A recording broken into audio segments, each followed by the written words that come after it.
Buenos días, señor Bazán, licenciado Bazán. Lo primero que le solicitaría es que, bueno, se presente, de alguna información personal, pues, académica de quién es usted, porque para que la gente sepa, pues, que no es cualquier persona que va a estar hablando sobre el tema. Muchas gracias, primero que nada, por la entrevista. Para mí es un gusto. Soy Ernesto Bazán. De profesión, soy economista. Tengo 25 años de experiencia en análisis y gestión de riesgo. Actualmente soy presidente de 3 organizaciones.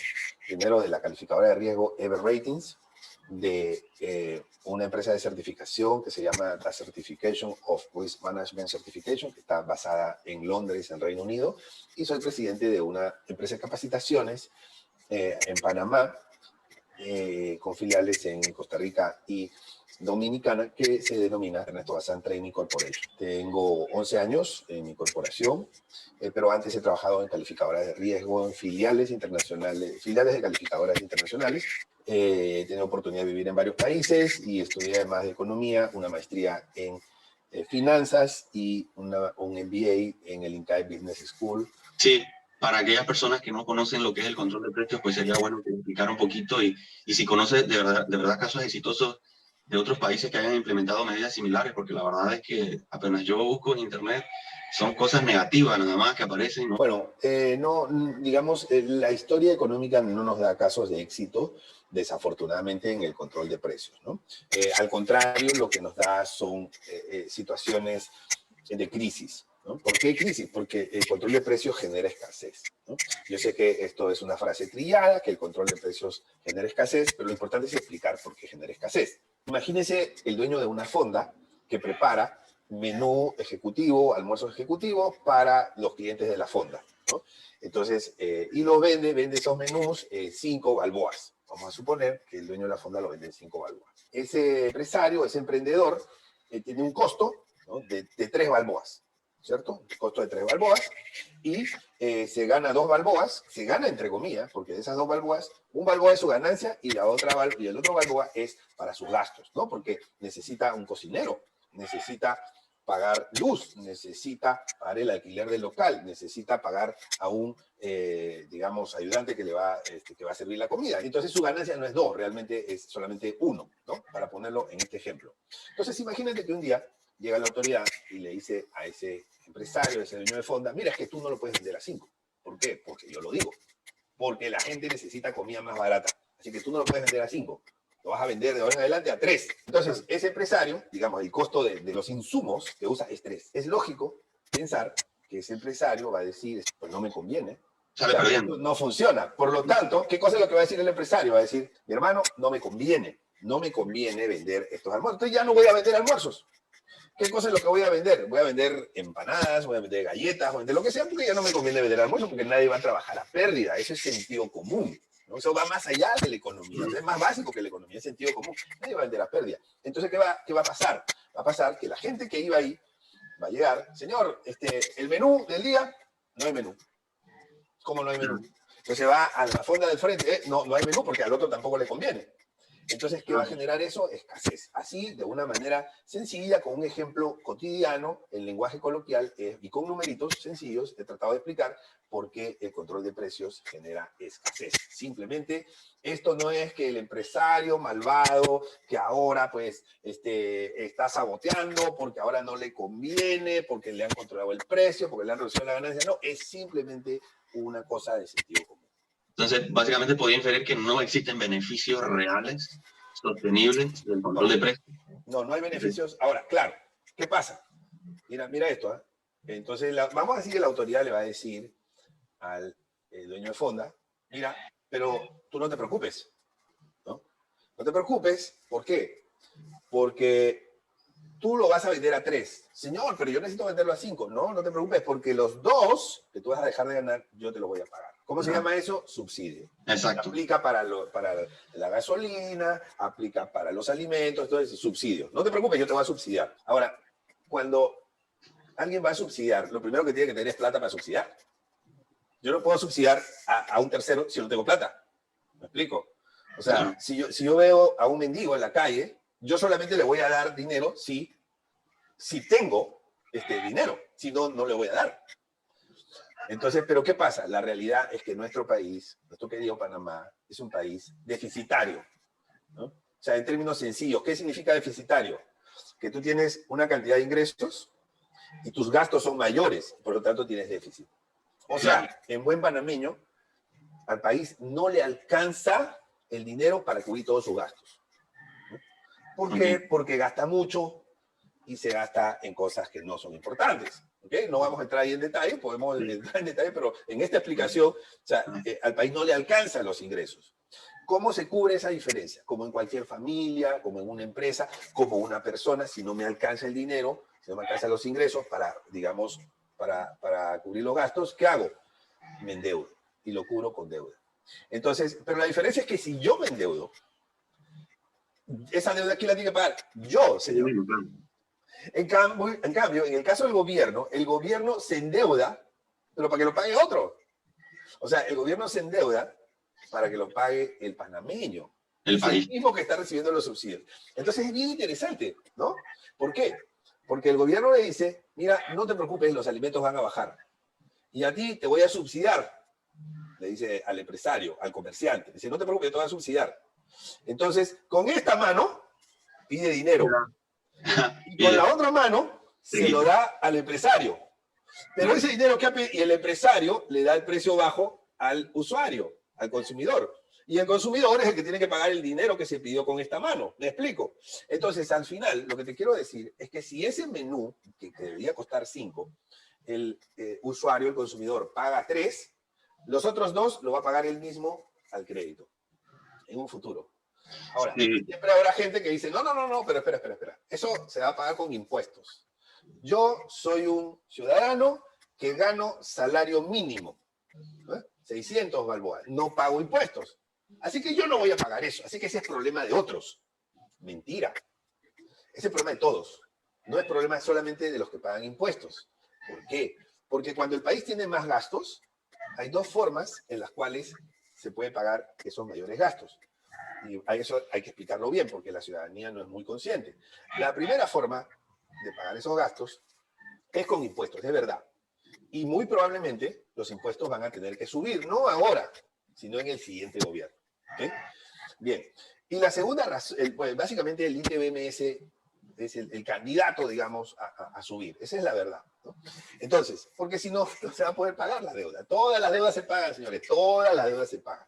Entonces, y la segunda forma de pagar esa deuda es, mira, si el gobierno, podría ser el próximo gobierno, ¿no? Dice, mira, yo tengo que pagar este montonón de deuda.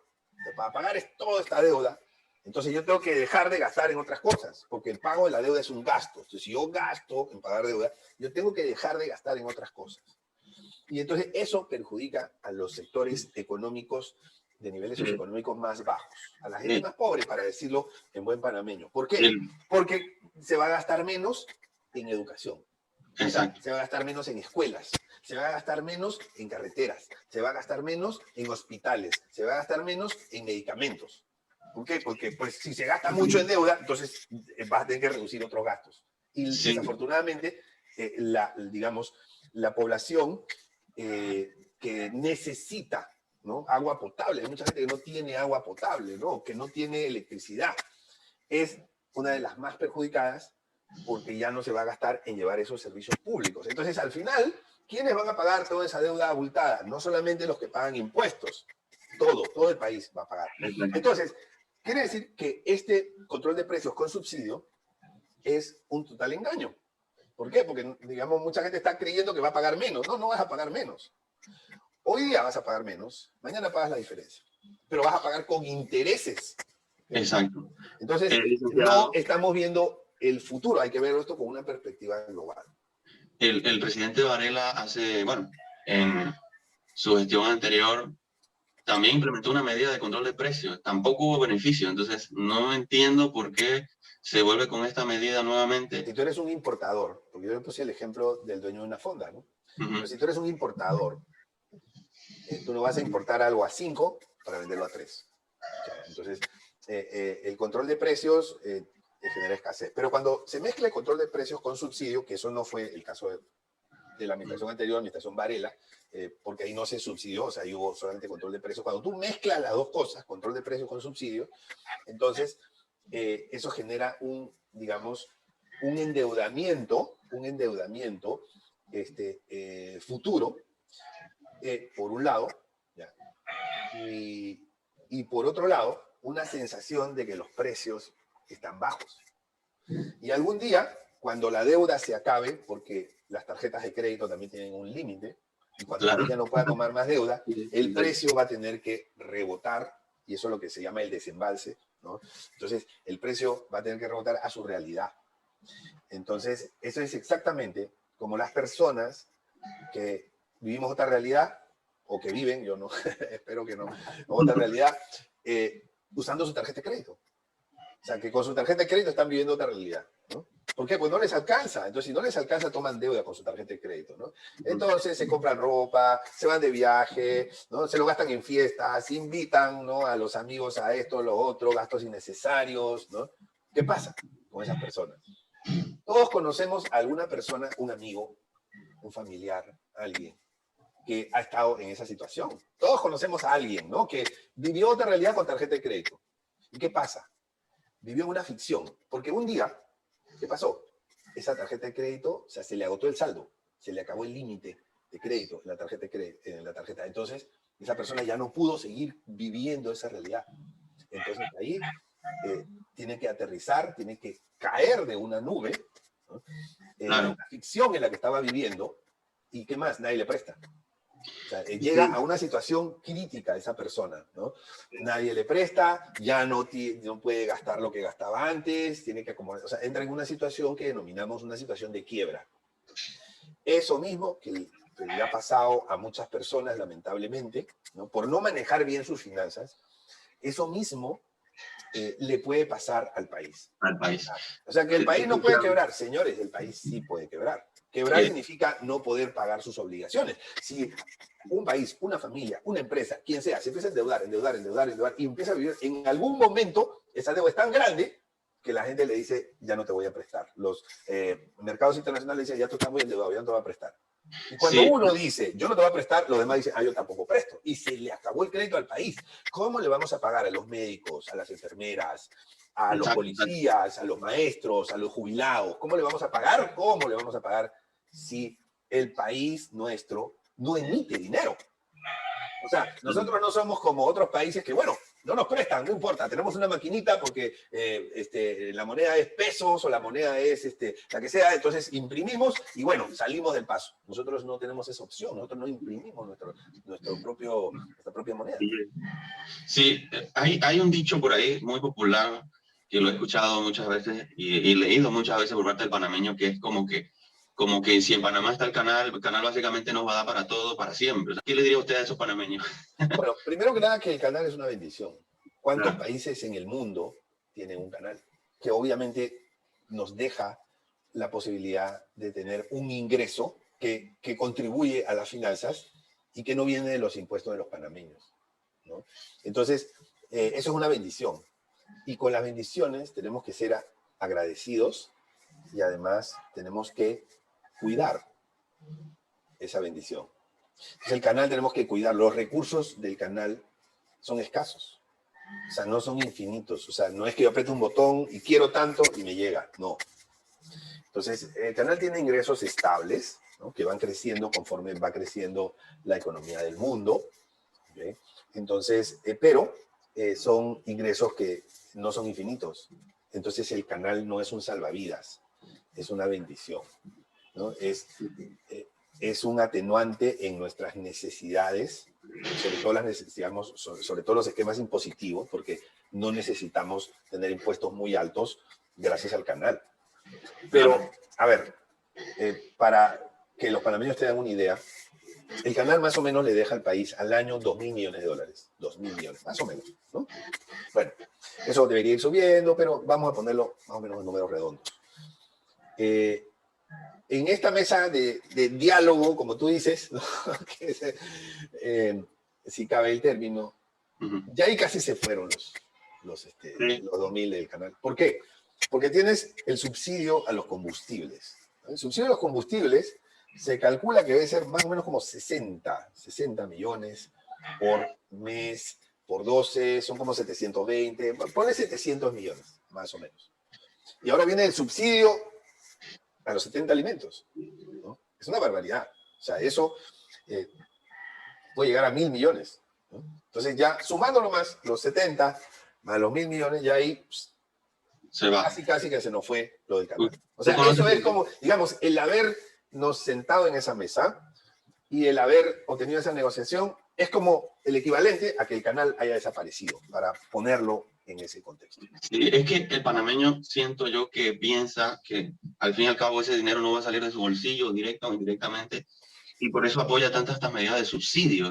¿Cómo cuántos subsidios usted sabe de que existen en Panamá? Porque está creo que la luz, está también ahora lo de la gasolina, del gas. Hay un pocotón de subsidios y esto es sano para el país porque, cuidado, en el futuro ya no van a querer 70 productos subsidiados o precios tope, sino que le van a querer todos los productos de la canasta básica y eso no le beneficia en nada al país. De como más o menos con cuántos subsidios hay en el país. Yo sé que en estados ricos como Alemania y como otros países también hay subsidios, pero no creo que sean la cantidad que hay en el país como lo estamos viendo nosotros ahorita mismo, ¿no? Correcto. Mira, pues aquí, tranquilamente, si nos ponemos a contar los subsidios, hay como 10 subsidios o tal vez más, ¿no? Para subsidiar tenemos que tener, y nuestro país no tiene. Ahora, ese es un primer problema. Un segundo problema. Los subsidios son crecientes. Todos los subsidios que se han dado aquí, pues salvo el vale digital que se ha ido cortando, todos los demás han sido crecientes. Por ejemplo, 100 a los 65 y se convirtió en 120 a los 70. Más subsidios pero 120 a los 65, a más personas porque se bajó la edad, ¿no? Entonces, de 100 a los 70 se pasó a 120 a los 65. Teníamos las viviendas de tasa preferencial, ¿no? ¿Qué pasó con el límite, no? Porque hay que subsidiar pues, hasta cierto tope, ¿no? Hasta cierto tope. Se aumentó el valor de las viviendas, se empezó a subsidiar más, ¿no? Yo no conozco ningún subsidio que se haya cortado, así que se haya dicho, mira, este subsidio, o sea, por lo menos en Panamá, ya su fecha de terminación es el 31 de diciembre de tal año. Y a partir de ahí ya no lo vamos a dar. Exactamente. No conozco. Entonces, ¿qué pasa? Los subsidios, cuando se dan prácticamente para siempre. No podemos decir para siempre, pero no hay experiencias, no hay evidencias en Panamá de que los subsidios se hayan dejado de dar o hayan sido eliminados. ¿Okay? Salvo el vale digital, que pese a una naturaleza muy específica, pues tú ves todo lo demás que ha pasado con los subsidios y lamentablemente van para arriba, no van para abajo. ¿Qué más? Otra cosa que pasa con los subsidios es que no se pone bien. Cuando tú subsidias el tanque gas, tú no necesariamente estás subsidiando al que lo necesita, tú estás subsidiando al que compra el tanque gas, que puede ser cualquier persona. Incluso hay unos que lo compran y se lo llevan a la frontera y lo venden en la frontera. O sea, es una cosa, digamos, absurda tener que hacer ese subsidio, ¿no? O el subsidio a energía, ¿no? Que es, digamos, a los que consumen menos de cierta cantidad. O sea, y de repente la gente no lo necesita, ¿no? O el otro ejemplo, el subsidio al combustible. O sea, se está subsidiando lo que el término que se puso de moda, los autos de alta gama. ¿Para qué tú necesitas subsidiar al dueño de un Porsche, al dueño de un Maserati? ¿Para qué? ¿Para qué? Entonces los subsidios están mal puestos, ¿no? Y lo más terrible de los subsidios es que si se tiene que pagar con deuda, son doblemente dañinos. Porque nos hacen vivir una realidad que no nos corresponde y por otro lado, porque nos aumenta el valor de los bienes. O sea, si yo voy a comprar algo, yo lo compro al crédito, termino pagando más. No pago más, ¿no? ¿Ok? Entonces, digamos, las personas que han vivido un proceso de endeudamiento pueden entender mejor eso. ¿Ok? Sí. Entonces, la mayoría de los panameños ya estamos, ¿verdad?, cansados de la corrupción y eso, y del despilfarro de dinero. Entonces, de repente, por ahí el panameño común siente que lo que pasa es que el país está muy lleno de plata, llenísimo de plata, ¿verdad?, pero que los políticos están gastando y no le están dando nada al pueblo. Por allí de repente viene como ese dolor o esa impotencia y cierran las calles. Entonces, se cierran las calles indefinidamente y eso afecta evidentemente a la economía. Acá en Chiriquí, por ejemplo, fueron 20, 21 días donde básicamente los productores estaban en zozobra porque ellos también tienen deudas que pagar, no sé, no, y entonces también tienen que pagarle a los trabajadores. Y se atenta, casi todos los años se atenta contra la seguridad de la empresa privada, que muchos dirán, bueno, pero es que ellos son millonarios y pueden soportar, sí, pero es que esos millonarios dan trabajo a otras personas y se pueden ir del país. Entonces, dos preguntas serían, ¿qué otras medidas podríamos tomar los panameños para que nosotros se nos hiciera caso? Y si usted sabe si de alguna manera se ha hablado internacionalmente de Panamá y muchas personas que han querido invertir en Panamá no lo hacen precisamente por estos cierres. De repente hay gente que, no sé, árabes, no sé, que quieran venir a Panamá y se topan con la realidad que vivimos hace escasamente una semana y de repente digan, no, yo no voy a ir a ese país porque yo sé que por año de repente va a haber un mes donde no voy a poder trabajar y voy a sacar eso en pérdida. No sé si habrá escuchado alguna persona así, algún empresario que haya querido venir a Panamá y se haya retirado por esta situación. Bueno, a ver, efectivamente vamos a responder las dos partes. Voy a empezar por la última. Sí hay una preocupación. El día de ayer yo leí un informe que está en internet, es público, del Departamento de Estado de los Estados Unidos, ¿no? Donde se muestra su preocupación por la situación, o sea, se refleja en ese informe, ¿no? Una situación muy complicada económicamente para el país, de manera que, pues, en verdad, solamente eso como una muestra de cómo está nuestra imagen en el mercado internacional. Tenemos un problema social, porque hay un descontento inmenso, tenemos un problema económico porque nuestras finanzas no alcanzan, y tenemos un problema político porque creo que ha quedado evidenciado que no hay firmeza y liderazgo en la forma de gobernar, ¿no? El solo hecho de que las autoridades se hayan sentado con los, protestantes, sin que se le haya exigido que liberen la contención a las carreteras o el cierre de carreteras, ya eso te da un mensaje, ¿no? O sea, digamos que cualquiera de nosotros, si se va a sentar a conversar, bueno, vamos a conversar, pero esas medidas, o sea, vamos a darle una tregua a eso, ¿no? O sea, no, que yo no voy a liberar las carreteras. Ah, bueno, entonces no me puedo sentar a conversar. Si quieres conversar, conversemos, ¿no? Pero conversar es eso, no dialogar es eso, ¿no? O sea, condición fundamental para sentarse, se eliminan todos los cierres de la carretera, liberamos todo eso, empezamos a hacer funcionar la economía. Yo creo que ahora voy a pasar a responder la primera pregunta, ¿qué podemos hacer, ¿no? Mira, primero que nada, digamos, la ciudadanía tiene que estar muy bien informada, y yo aprovecho para felicitar este canal de comunicación que tienes, porque permite llevar a la audiencia un mejor entendimiento de la situación. Un pueblo que no se informa, perdón que lo diga en este término, pero es un pueblo que es ignorante de su propia situación, ¿no? Entonces, si el pueblo ignora su propia situación, ¿cómo va a poder reclamar?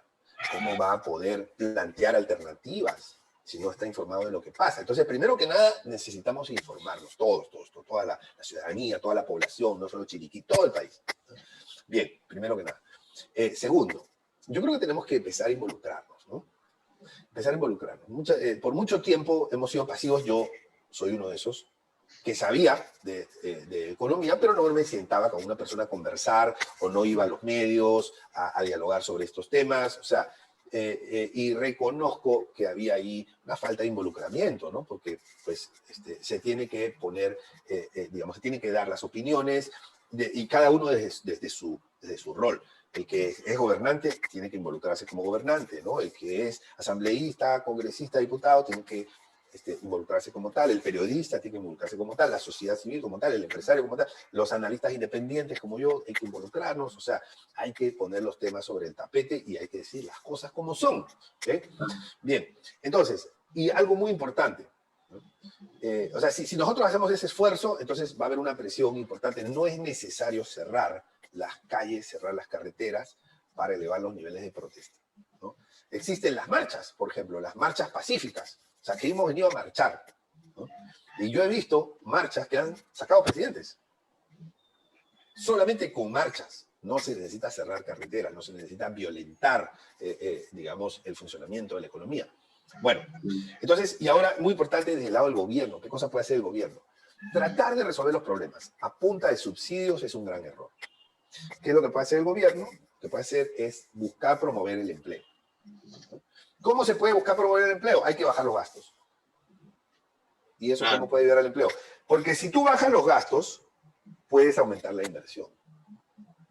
Puedes aumentar la inversión, ¿no? Entonces, y si tú inviertes, generas empleo.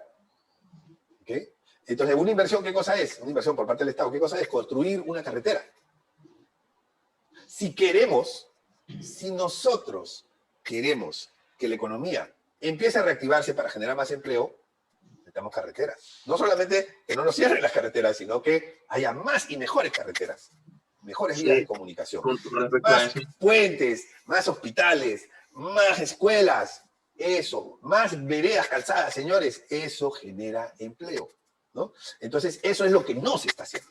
sí, el gobierno, por ejemplo, desechó una posibilidad de un tren que conectaría Chiriquí a Panamá. Yo no sé si eso sería, para mí sería, cuando yo lo leí, eso lo hizo Varela, o más o menos se habló de eso con la administración de Varela, y luego se habló en este gobierno de que esto que iba a ser un gobierno de austeridad.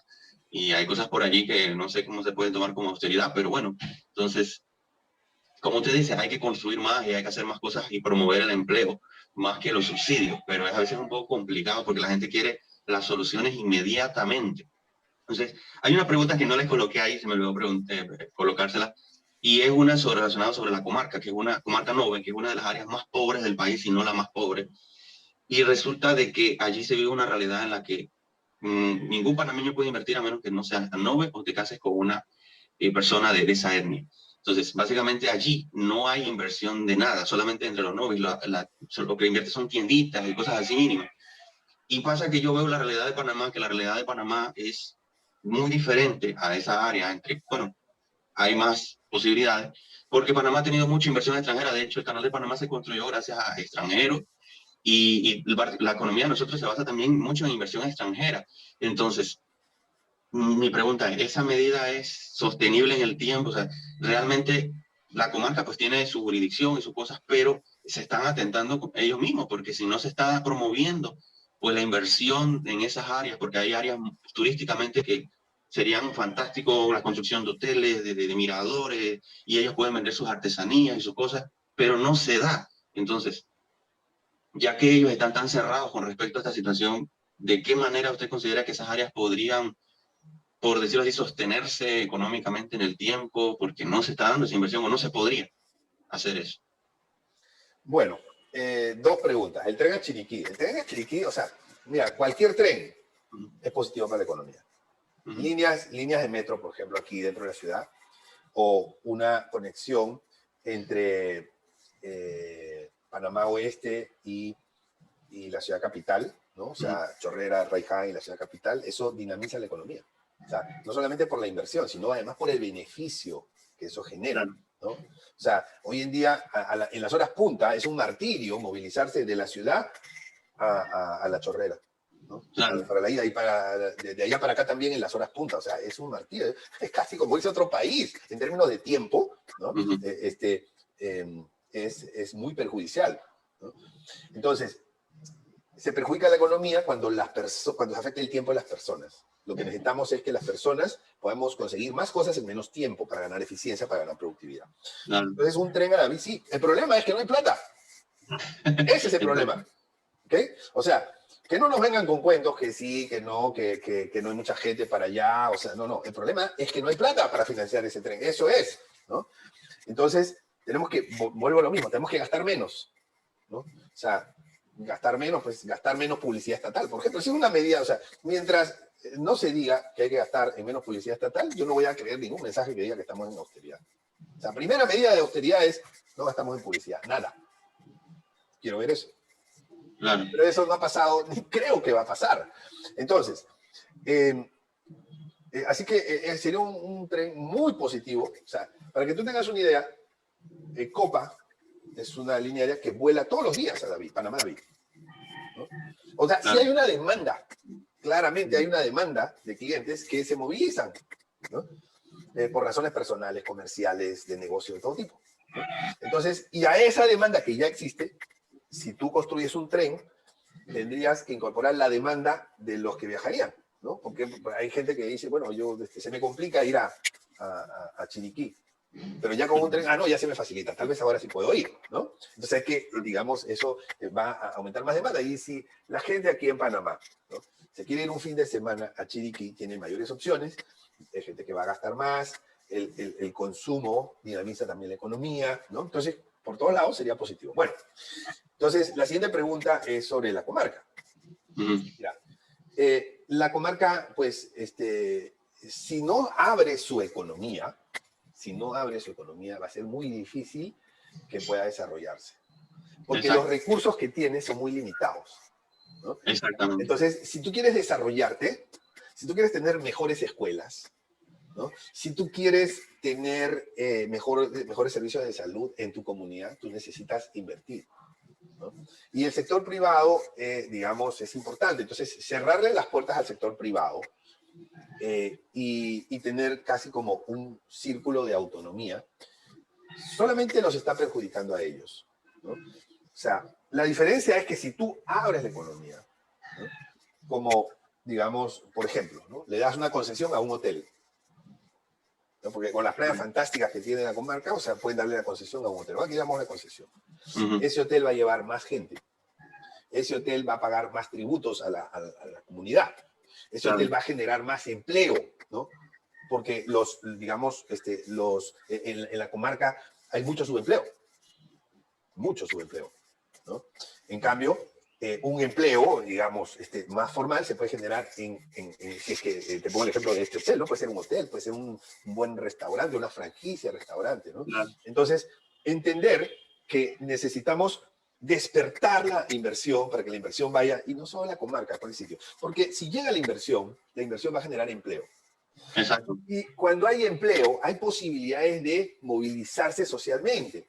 Una persona que tiene empleo puede comprarse un carro. Una persona que tiene empleo puede gastar más y dinamizar la economía y generar más empleo. Una persona que tiene empleo puede educarse, puede invertir en educación, puede ir a estudiar un posgrado a la capital o a otro sitio, ¿no?, que tiene recursos. Entonces, la clave de entender es que el desarrollo no es lo mismo que el crecimiento económico, pero el desarrollo necesita a la economía. No podemos llevar salud, educación, seguridad, si no tenemos una buena economía. Exacto. Porque no tenemos plata. O sea, la salud cuesta, la educación cuesta, la seguridad cuesta, la infraestructura cuesta. Si no tenemos plata, no podemos llevar los servicios de bienestar a la comunidad. Por eso la economía es muy importante. Y para manejar bien las finanzas y la economía necesitamos conocer de economía. Saber que la ley de oferta y demanda funciona, saber que los subsidios son dañinos, saber que el control de precios genera escasez. Esas son cosas básicas de economía. Y esto, yo estudié economía, eso me lo enseñaron en el primer curso de economía, no me lo enseñaron al final de la carrera como algo sofisticado, sino en el nivel más básico de la economía. Sí, entonces... Ya la última pregunta, porque ya básicamente estamos casi una hora, más que más. ¿Es alarmista pensar que Panamá podría convertirse en Venezuela? ¿O bueno, estamos exagerando? se tienen que dar varias cosas para que Panamá se convierta en Venezuela, ¿no? O sea, tendrías que tener un régimen que termine generando abusos como los que se dan en Venezuela, un régimen totalitario, un régimen de dictadura, ¿no? Si no, es difícil, ¿no? O sea, actualmente tenemos democracia, ¿no? Pero es una democracia que peligra.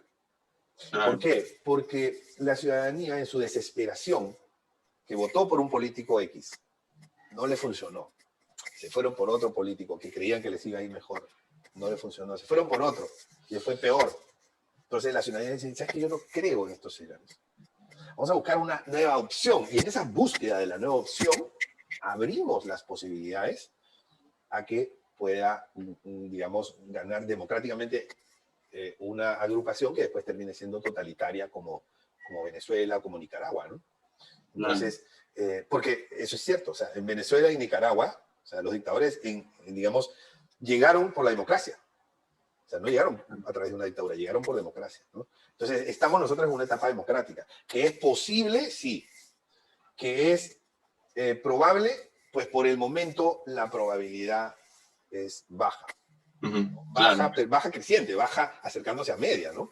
Y más cuando se Entonces, mete gente con ciertas visiones un poco populistas y un poco radicales, ahí es donde está el peligro. Y bueno, aunque Panamá pues ha demostrado durante estas elecciones que aquellas personas con ese tipo de corrientes poco populistas o izquierdistas como que ya le tiene cierto recelo, y más con lo que pasó con el señor Noriega hace unos años atrás.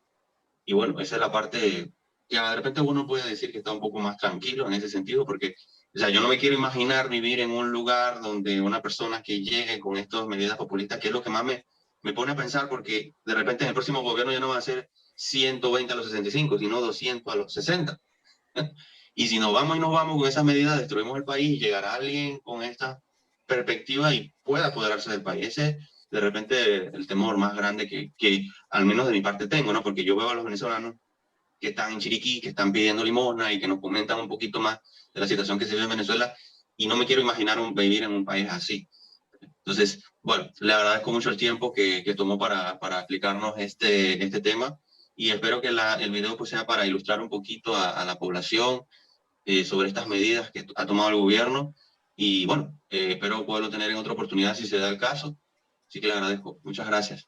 bueno, las gracias también de mi parte. Para mí es un gusto poder colaborar contigo a través de este canal de comunicación y pues llevar un poquito de información, un poquito de conocimiento, un poquito de experiencia a toda la comunidad que seguramente necesita tener mayor información y entender la situación y la crisis actual en su real dimensión.